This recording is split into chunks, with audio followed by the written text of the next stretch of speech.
Alright, so I'm in a paddock.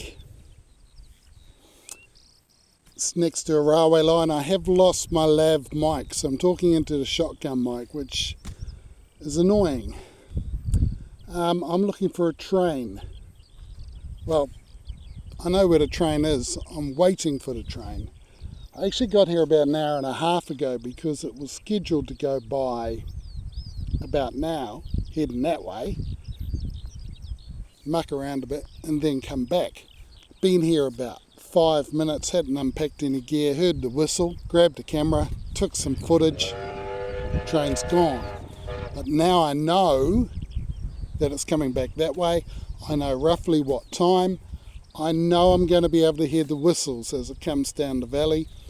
And more importantly, I had time to find the property owner to get permission to park in his paddock next to the railway line.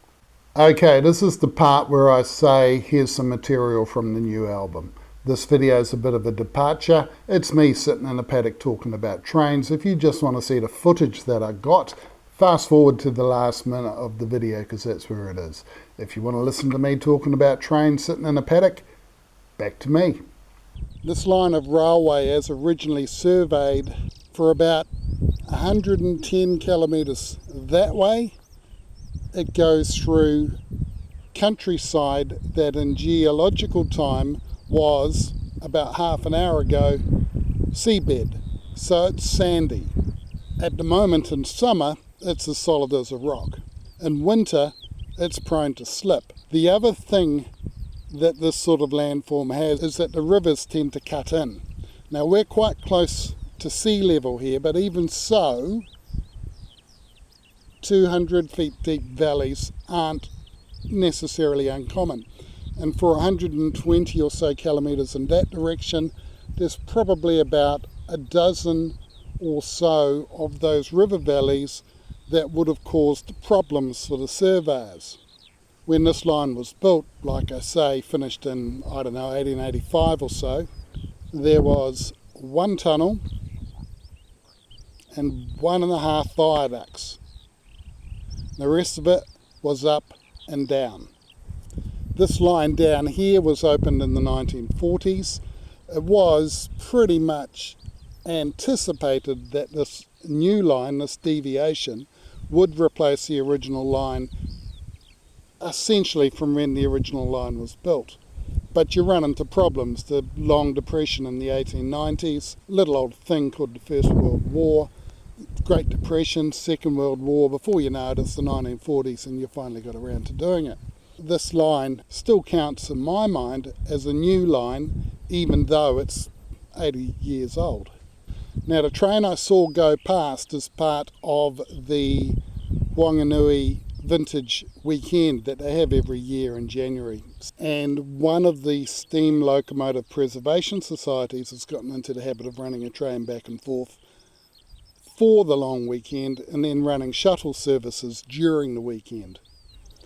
This year they've actually bought up one of their diesel locomotives to go alongside the steam locomotive in a push-pull kind of context.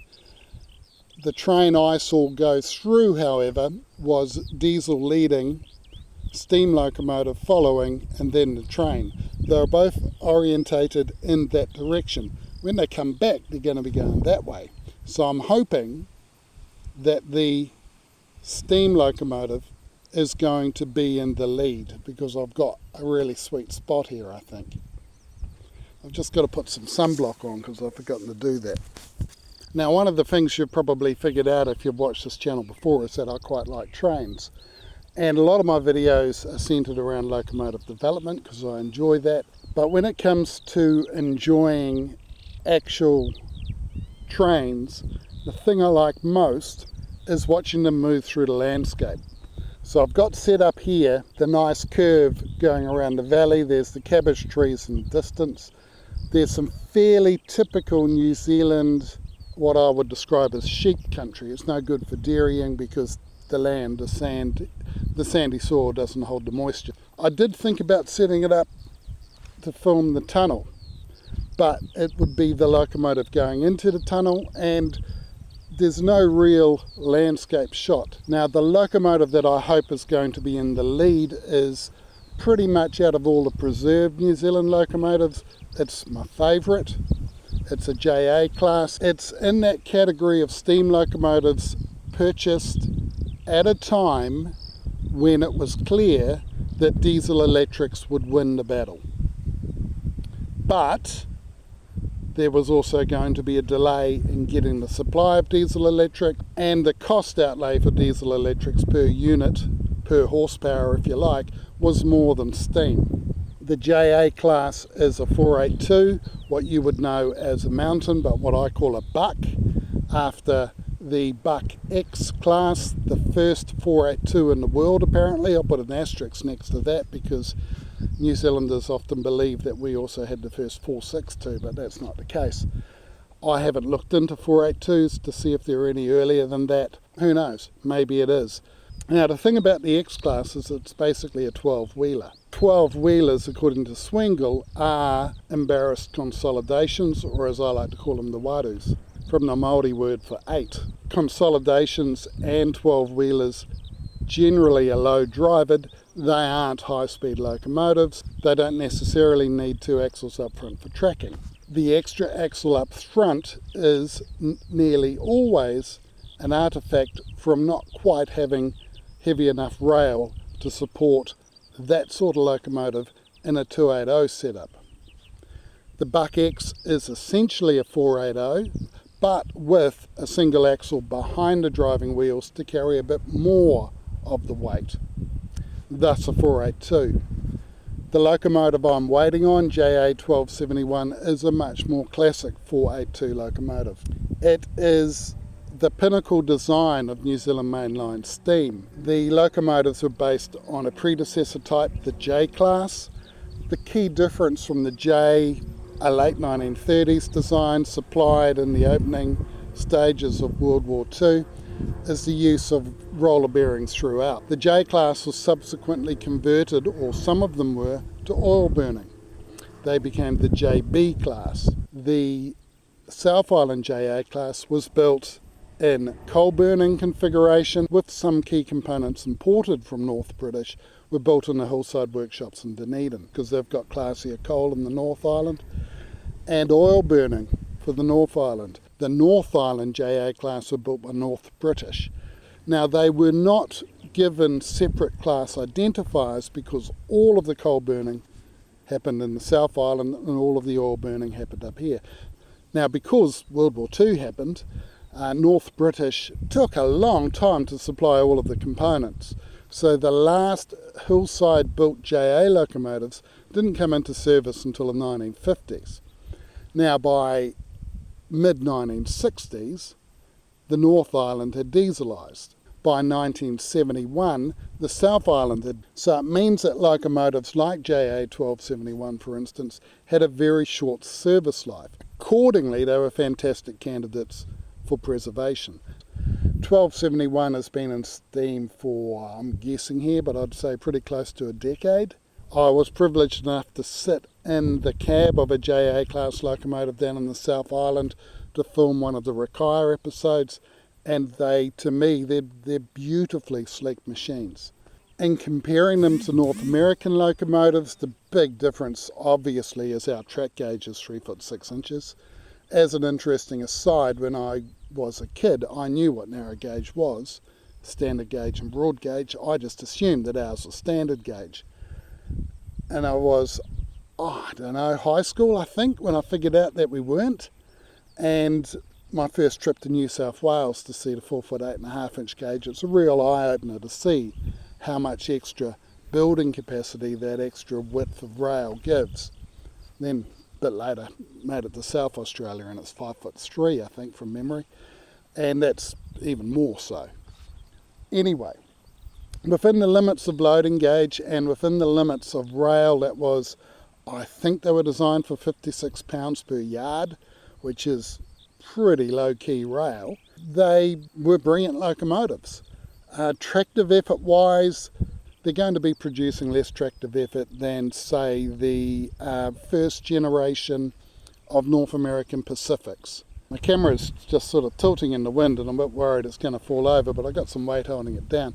It also explains why I haven't put the camera on this tripod yet, because I'm a bit worried about it.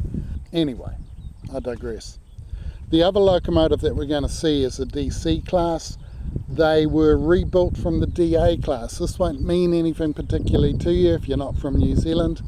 The DA is a G12 export model from EMD. It has a couple of characteristics that make it fairly unique. It had idler axles inserted, so instead of bow, it's A1A, A1A. That again is an artefact of the lightweight rail it was expected to run on. It also has redesigned cab sides. Instead of dropping away at the sort of classical GP7, GP9 angle, they're curved like a tube train that you'd find in London. They were the ones that really hammered in the nail for steam in New Zealand. Prior to that, we had this thing called Commonwealth preference, where we would favour imports from other Commonwealth countries, and unfortunately the British built diesel locomotives were a bit rubbish, and it was that large batch of GM built DA class locomotives that really changed things up in New Zealand from a steam railway to a diesel electric railway. They were rebuilt with a low hood forward in the 1970s, 1980s. When I first took an interest in trains, they were the bread and butter locomotive in the area I lived in. Got a whole heap of Instamatic photos of them with, you know, the cab cut off or the long hood cut off, or them halfway out of shop, or I realised that the Instamatic cameras are useless. That, I think, is also one of the reasons why I like to get down to sites like this and frame things up. I better check the time. It's scheduled to leave Whanganui in half an hour. It's about 15 to 20 kilometres that way to Whanganui. I'm going to go and take some beef footage, because that's the thing us YouTube people do. And as soon as I hear the whistle blowing, I'll set my camera up. So one of the things I'm trying out this afternoon is mucking around with aperture to see if I can capture the colour of the landscape here. And I'm doing that because one of the trips I've got planned for later this year is to the United States, where it's kind of the opposite of this. Instead of sitting next to a particular line of railway waiting for one train, I'm actually going to follow the line of railway. Shit, here it comes. Stand by. Disappointingly, it's steam locomotive at the rear. So I'm going to get up and use that camera to capture it as it goes past.